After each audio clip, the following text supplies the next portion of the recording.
આ બાજુ યજ્ઞનો પ્રારંભ થયો ને જ્યાં સતીએ યજ્ઞ મંડપની અંદર પ્રવેશ કર્યો છે, દેવતાઓના મુખ ઉપર પ્રસન્નતા છે. ભૃગુ ઋષિ યજ્ઞ કરાવી રહ્યા છે, પોતાના પિતાજી યજ્ઞની અંદર આહુતિ અર્પણ કરી રહ્યા છે.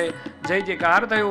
વેદજ્ઞ બ્રાહ્મણો મંત્રોચ્ચાર કરી રહ્યા છે. સાહેબ, સતીની નજર ચારે તરફ પડી, પણ જ્યાં બધાયનું સ્થાન જોયું ને ભગવાન શિવનું સ્થાન જોયું એટલે સતીને થોડો ક્રોધ આવ્યો છે.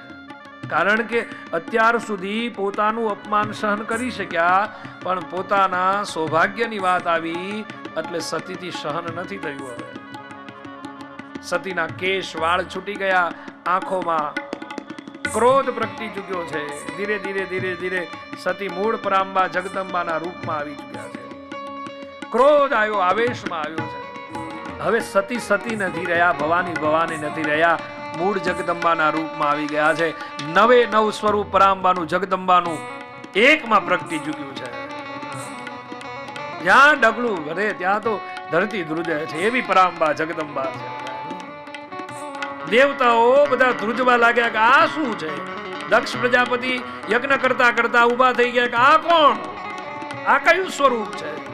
કારણ કે આંખમાંથી અગ્નિ પ્રગટી ચૂક્યો છે. હે દેવતાઓ, સતી કહે, ભવાની કહે, જગદંબા કહે, હે દેવતાઓ સાંભળી લો. તમે જે યજ્ઞની અંદર શિવનું સ્થાન ન હોય, જે યજ્ઞની અંદર મહાદેવનું સ્થાન ન હોય, એને યજ્ઞ જ ન કહેવાય. આ ભવાનીનું વાક્ય છે સાહેબ, સતીનું વાક્ય.